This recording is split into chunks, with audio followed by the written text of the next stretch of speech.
بسم اللہ الرحمن الرحیم۔ پروردگار عالم نے قرآن میں اس کا ذکر بیان کیا ہے، امامت کا جا بجا ذکر ہے، اور ہمارے تمام ائمہ نے اس عقیدہ ولایت کا اور امامت کا اپنے ہر امام نے اپنے دور میں دفاع کیا۔ تو آئیے ہم اس کو کور کرنے کی کوشش کرتے ہیں کہ کس طرح رسول خدا کے زمانے سے لے کے 11ویں امام، اور پھر ہم اپنی گفتگو کو وہیں سے کنٹینیو کریں گے جہاں سے ہم نے کل روکا تھا۔ دوستان گرامی، آپ کی خدمت میں عرض ہوا تھا کہ امامت کا جو کردار تشیع میں بچانے کے لیے، یعنی بخاری جیسی کتاب میں بھی کیا تذکرہ ہے 12 ائمہ کا، اثنا عشر کا جو ورڈ ہے، اثنا عشر مطلب 12 امام۔ تو امت کا یعنی امامت کا کردار تشیع میں بچانے کے لیے بخاری جیسی کتاب میں بھی اس کا تذکرہ ہے۔ اللہ بتاتا ہے، یعنی قرآن میں آپ کو جگہ جگہ ذکر ملے گا، لیکن تعارف کون کراتا ہے؟ خدا، اللہ کا نبی اکرم نے، یعنی ہم دیکھیں گے رسول کے زمانے میں اور پھر تمام 11 ائمہ نے، ہر امام نے، ہر حجت خدا نے اپنے اپنے دور میں اس ولایت اور امامت کا دفاع کیا۔ آئیے ہم اس کا آغاز کرتے ہیں اپنی گفتگو کا کہ 12 کا تعارف کا سب سے پہلے کس نے کروایا؟ ختمی مرتبت احمد مجتبی محمد مصطفیٰ، درود بھیجیے ان کی ذات۔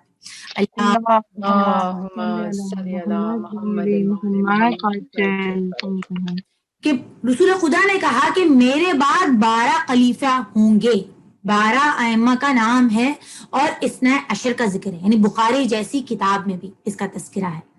ایون کے خطبہ غدیر میں 3 مرتبہ رسول خدا نے امام زمانہ کا نام لیا، 3 مرتبہ اعلان بھی کیا، ہاتھوں پہ بلند کر کے بھی دکھا دیا، تو نام بھی لے کر اشارہ بھی کیا۔ اور 14 معصومین کے ادوار میں اگر ہم دیکھیں کس طرح سے ولایت کا دفاع ہوا ہے، تو سب سے پہلے ہم دیکھتے ہیں پیغمبر کا زمانہ، دعوت ذوالشیرہ سے غدیر تک ہم اور آپ دیکھیں گے۔ دعوت ذوالشیرہ میں رسول خدا نے واضح طور پہ کہا ھذا عقی و وصی و خلیفتی علیکم، کہ آج جس نے میرا ساتھ دیا، آج میرے مشن میں جس نے میرا ساتھ دیا، کہ وہ میرا بھائی ہے، میرا وصی اور میرا خلیفہ۔ یعنی خلافت کا اعلان اس وقت سے ہو گیا تھا، یعنی کفار جیسا، یعنی ابو لہب نے، کافر تک بھی یہ خلافت کا پیغام پہنچ گیا تھا، ولایت کا۔ تبھی اس نے اعتراض کیا تھا جناب ابو طالب پہ، کہا تھا کہ اے ابو طالب، ابھی تو تم پر اعتراض یہ تھا کہ تم اپنے بھتیجے کی اطاعت کرتے ہو، لو اب تمہارا بیٹا وصی اور خلیفہ، کیونکہ جب مولا کائنات کے علاوہ کسی نے اس مشن میں ساتھ دینے کا وعدہ نہیں کیا تھا، تو کہا کہ آج جو میرا ساتھ دے گا ھذا عقی و وصی و خلیفتی علیکم، کہ وہی میرا وصی، وہی میرا عقی ہوگا، میرا بھائی، میرا وصی اور میرا خلیفہ۔ تو پھر جناب ابو لہب نے، کافر نے جناب ابو طالب پر اعتراض کیا کہ لو ابھی تک تو تم اپنے بھتیجے کی اطاعت کرتے تھے، اب اپنے بیٹے کی بھی اطاعت کرو۔ یعنی کافر ہے لیکن اس تک بھی بات پہنچ گئی تھی، خلافت کا اعلان اسی وقت ہو گیا تھا۔ رسول خدا نے جا بجا اس ولایت کا اور اس خلافت کا اعلان کیا۔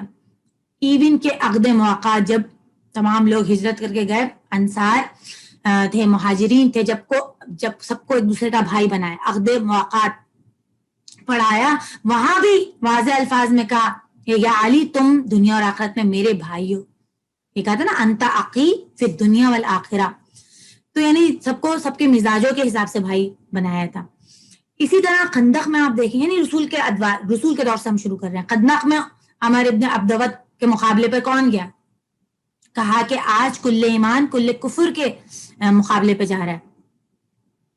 کیا کہا تھا؟ برز الایمان کلہ الی الکفر کلہ، یعنی کہیں بھائی کہا، کہیں خلیفہ کہا، کہیں وصی کہا، اور اس سے زیادہ واضح الفاظ کون سے ہوں گے؟ اور پھر کہا کہ آج کل ایمان کل کفر کے مقابلے میں جا رہا ہے۔ اور جب جناب مولا کائنات کو تیار کرنے لگے، خیمے کے اندر ہی ابا قبا سب پہنا دی، لیکن خیمے سے باہر سب کے سامنے امامہ پہنایا، کیونکہ رسول خدا جانتے تھے کہ میرے بعد امامے پہ جھگڑا ہوگا، لہٰذا سب کے سامنے ان کو امامہ پہنا کر بھیجا اور کہا کہ آج کل ایمان کل کفر کے مقابلے میں جا رہا ہے۔ تو یہ اعلان تھا کل ایمان کا۔ اس سے بڑھ کر اور اگر ہم دیکھیں، تاریخ کی سب سے واضح مثال بھی پیش کریں کہ کوئی ابہامی باقی نہ رہ جائے، کہ علیون کیا کہا قرآن کریم میں، جس طرح جناب ہارون کو جناب موسیٰ کے لیے خلیفہ اور جانشین بنایا تھا، اسی طرح رسول اکرم نے کہا کہ علی منی بمثلہ ہارون بن موسیٰ، کہ علی کو مجھ سے وہی نسبت ہے جو کہ ہارون کو موسیٰ سے تھی، یعنی علی کی مثال اور نسبت مجھ سے ایسی ہی ہے جیسے ہارون کو موسیٰ سے تھی۔ لہٰذا جب جناب موسیٰ صرف 40 روز کے لیے جا رہے ہیں تو اس امت کو بغیر امام کے، ولی کے چھوڑ کے نہیں جا رہے، تو کیسے ممکن تھا کہ رسول خدا اتنی بڑی امت کو بغیر خلیفہ اور جانشین اور اپنے وسیع کو بنائے بغیر چلے جائیں؟ عزیزان گرامی، خود لمحہ فکریہ ہے کہ واضح طور پہ رسول خدا نے اپنے دور میں جا بجا یہ کہ غدیر میں اعلان کر دیا من کنتم مولا حاذا علی مولا، کہ بعد میں کوئی اعتراض نہ کرے، کہا غائب جو ہیں وہ حاضر کو بتا دیں، حاضر جو ہیں غائب کو بتا دیں، پھر بھی لوگ بہانے بناتے تھے کہ ہم نے وہ اعلان نہیں سنا، ہماری توجہ نہیں تھی۔ تو پتہ نہیں گرامی، آپ دیکھیں ہر دور میں، رسول خدا کے دور میں یعنی قرآن جو ہے صرف صفات بتاتا ہے، اور نبی اکرم نے مولا کائنات کا اپنے ولی کا تعارف چا بجا کرایا۔ اسی طرح ہم آئے رسول خدا کا دور ہم نے دیکھا، پھر دیکھیں حضرت جناب زہرا فاطمہ، جناب بی فاطمہ تو زہرا سلام اللہ علیہا کے دور میں ہم آتے ہیں کہ بی بی نے جو خطبہ فدق دیا، جو فدق مانگنے وہ گئی، بظاہر فدق مانگنے کا مسئلہ نہیں تھا، دراصل وہ دفاع تھا، ولایت اور امامت کا دفاع تھا۔ بی بی نے اپنی جان تک دے دی۔ تو بی بی ایون کے انصار کے گھر پہ گئی ہیں، مولا کائنات بچوں کو لے کے حسنین کے ہاتھ پکڑ کر کے 40 گھروں پہ گئی ہیں کہ کیا تم لوگ غدیر کے اعلان کو بھول گئے؟ تو پوری زندگی جناب فاطمہ الزہرا کی ولایت کا دفاع۔ پھر ہم دیکھتے ہیں مولا کائنات کا جو دور ہے، 25 سالہ خاموشی کا جو دور ہے، وہ بھی دفاع ولایت کے لیے تھا۔ اسی طرح اگر ہم اور آپ دیکھیں صفین اور جمل اور نہروان کی جو جنگیں تھیں، دفاع ولایت کے لیے تھی۔ اسی طرح امام حسن کا ہم دور دیکھیں، پنجتن کا پہلے ہم دور دیکھتے ہیں، اس کے بعد باقی دیگر ائمہ کے جلدی ہم نے اس کو کور کرنا ہے کہ کس طرح یہ جو امامت، آج ہم 11ویں امام کے بارے میں گفتگو کریں گے، لیکن ہم دیکھیں کہ رسول اللہ کے دور سے لے کے جو تمام مشن کیا رہا ہے، امامت اور ولایت کا دفاع۔ اس کے بعد یہ پنجتن کا دور ہم دیکھتے ہیں کہ امام حسن مجتبیٰ کی جو صلح ہے وہ دفاع ولایت کے لیے تھی۔ اسی طرح امام حسین کی جنگ پنجتن میں 5ویں جو ہمارے امام حسین کی جو جنگ اور عظیم الشان قربانیاں دفاع ولایت کے لیے تھی۔ آپ دیکھیں امام حسین نے جب جنگ کر رہے ہیں، سب سے کہا کہ تم اے لوگوں، تم مجھ سے کیوں لڑنے آئے، کیوں جنگ کرنے آئے؟ کیا تمہیں نہیں پتا میں فاطمہ زہرا کا لال ہوں؟ کیا تم کرنا پڑھو نا رسول کا، کیا تم نے مجھے دوشہ پیغمبر پہ نہیں دیکھا؟ کیا میں اسی رسول کا نواسا نہیں ہوں جس رسول نے کہا کہ حسنین جو ہے جوانان جنت کے سردار ہیں؟ تو مجھے کیوں قتل کرنا ہے؟ آخری جنگ کے مرحلے میں بھی رسول امام حسین سید الشہداء ان کو خطاب کر کے کہہ رہے ہیں کیوں مجھے قتل کرنا چاہتے ہو، کیوں مجھ سے جنگ کر رہے ہو؟ کہ کیا رسول خدا کو تم نے کہتے نہیں سنا؟ کیا ان کو مجھے دوش رسول پہ مجھے نہیں دیکھا؟ تو کیا جواب دیا تھا امت نے؟ وَبُغْضًا لِأَبِيكَ، آپ کے والد کے بغض میں آپ کو قتل کرنے آئے۔ فضل کرام میں پھر سید الشہداء نے بھی تلوار نکالی، امام حسین نے بھی، کہ اچھا کہ میرے والد کے بغض میں، پھر تو تم مسلمان نہیں ہو، کیونکہ رسول خدا نے کہا اے علی تجھ سے بغض صرف وہی کرے گا، یا تو کافر یا منافق، تجھ سے کوئی مسلمان بغض کر ہی نہیں سکتا۔ لہٰذا تلوار بھی اٹھی تو مسلمانوں کے لیے نہیں اٹھی، کہا علی سے جو بغض، جا بجا رسول خدا کی حدیثیں۔ اسی طرح آپ دیکھیں امام حسین کے خطبات میں، ہمارے تیسرے امام، اور حضرت زینب کے خطبات، امام سجاد کے جو خطبات ہیں، اتنی شجاعت میں، اتنے اسیری کے عالم میں بھی آپ نے خطبات دے کر اہل بیت کی ولایت کا دفاع کیا، اور ظالم کو اسی کے دربار میں جھنجھوڑا اور لوگوں کو بتایا کہ اس کا تعلق کس قبیلے اور نسب سے، اور ہم اہل بیت جو ہیں وہ کیا شان رکھتے ہیں۔ تو عزیزان گرامی، تمام یعنی اس دوران اسیری میں بھی ہم امام سجاد کے خطبات دیکھیں، بی بی زینب کے خطبات دیکھیں، تمام کے خطبوں میں آپ کو کیا ملے گا؟ ولایت اور امامت کا دفاع۔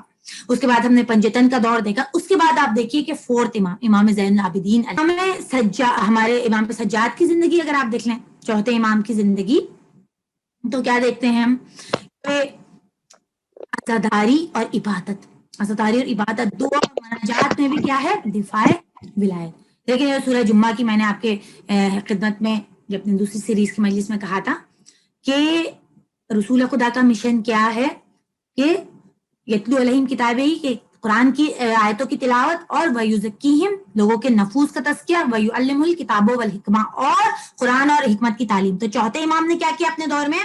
کہ لوگوں کے نفوس کا تزکیہ کیا۔ حالات کیسے تھے؟ تو حالات کے حساب سے پہلے کہا نا لوگوں کے نفوس کا تزکیہ کیا اپنی دعاؤں سے مناجات سے. پھر 5ویں اور 6ٹھے امام نے وَيُعَلِّمُهُمُ الْكِتَابَ وَالْحِكْمَةَ, جب لوگوں کا تزکیہ ہو گیا تو پھر 5ویں اور 6ٹھے امام نے کتاب اور حکمت کی تعلیم دی. تو ہر امام نے اپنے دور امامت میں حالات اور سرکمسٹانسز کے حساب سے ولایت کا دفاع کیا. تو چوتھے امام کی زندگی ہم دیکھیں, عزاداری اور عبادات, دعا و مناجات میں آپ سب دیکھیں اگر ان کے مفاہیم تو دفاع ولایت ہے. اسی طرح امام محمد باقر نے کس طرح اپنے علوم اور تعلیمات سے آل محمد کی تبلیغات اور جو ترویجات ہیں اس میں کیا ہے دفاع ولایت, جس کی بنیاد چوتھے امام نے رکھ دی تھی. لوگوں کے نفوس کا تزکیہ کیا دعاؤں کے ذریعے, اور 5ویں 6ٹھے امام کو جو موقع ملا تو فقہ اور علوم اہل بیت لوگوں تک پہنچائے, ولایت اور امامت کا دفاع کیا. اس کے بعد امام صادق علیہ السلام کا جو دور ہم دیکھتے ہیں, حدیث اور تفسیر اور فقہ کی تعلیم, تمام چیزیں کیا ہیں دفاع ولایت کے لیے, تاکہ ولایت کا دفاع ہو. امام صادق کا جب زمانہ گزرا 7ویں امام تک ہم آتے ہیں, 7ویں امام امام موسیٰ کاظم, اب کیا ہے اب پابندی ہوگی, امام پابندی زندان میں, لیکن پھر بھی زندان میں کیا ذمہ داری ادا کر رہے ہیں, دعا اور عبادت اور سجدہ گزاری دفاع ولایت کے لیے.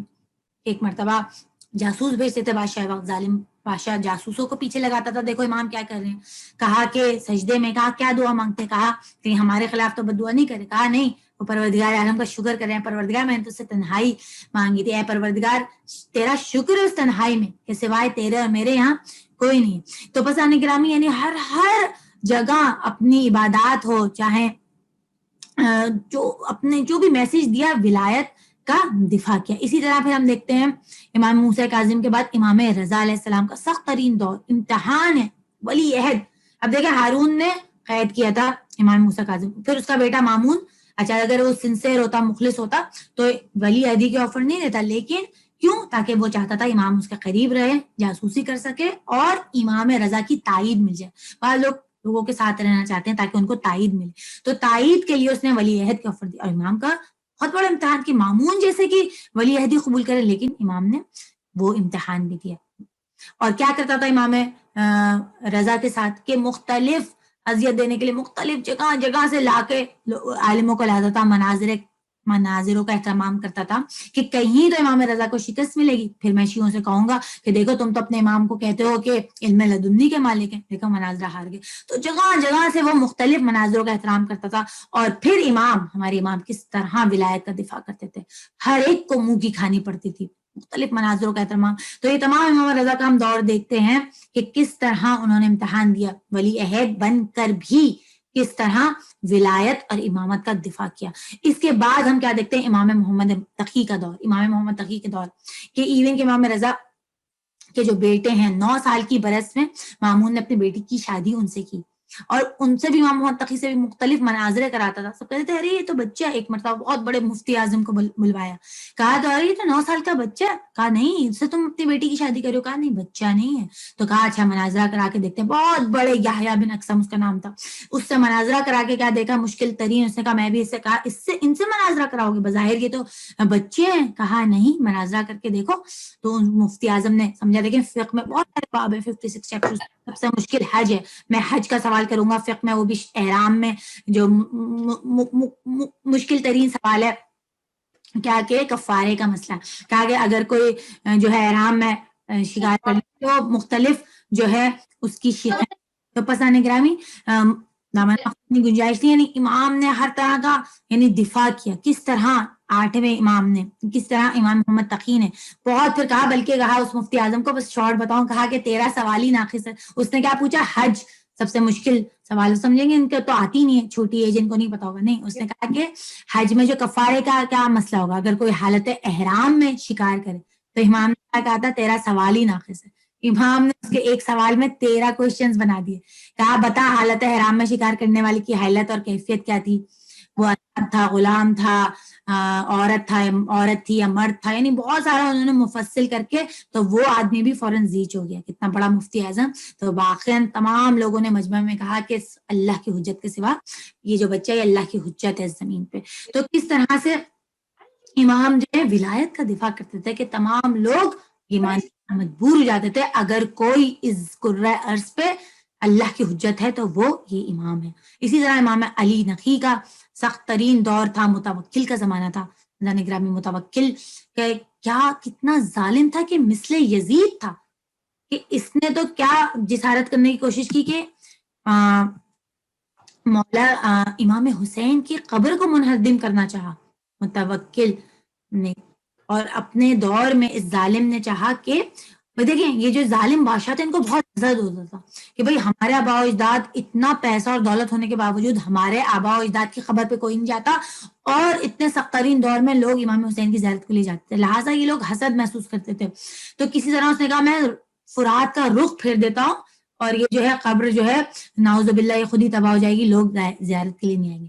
تو اذان گرامی آپ سب جانتے ہیں کہ کس طرح فرات کا پانی حائر حسینی کے نام سے جو موجود ہے، کس طرح فرات کے پانی نے رخ بدلا اور کہا کہ اے پانی، امام حسین یقیناً زبان حال سے کہا ہوگا کہ میں یہ جسارت نہیں کر سکتا، اور رخ موڑ گیا تھا اور امام حسین کی قبر جو ہے بالکل محفوظ رہی تھی. تو یہ متوکل اتنا ظالم بادشاہ کہ اس کے دور میں بھی کوشش کی گئی کہ امام حسین کی قبر کو جو ہے مٹانے کی اس نے کوشش کی، نشان مٹانے کو بہت اس نے کوشش کی، لیکن کس طرح پروردگار عالم جس چیز کو باقی رکھنا چاہتا ہے اس کو رکھتا ہے. اور پھر ہم دیکھتے ہیں کہ اسی متوکل کی کیا عادت تھی، اتنا ظالم بادشاہ تھا کہ اہل بیت کی کھلم کھلا توہین کرتا تھا. اس کے درباری بھی عاجز آ گئے تھے، یہاں تک کہ اس کا بیٹا اور اسی نے مختلف علماء سے فتوے لے کے اپنے باپ کو قتل کرا دیا کہ اب تو حالت بہت زیادہ بگڑ گئی ہے کہ کھلم کھلا اہل بیت کے خلاف جو ہے یہ جو ہے توہین کرتا تھا.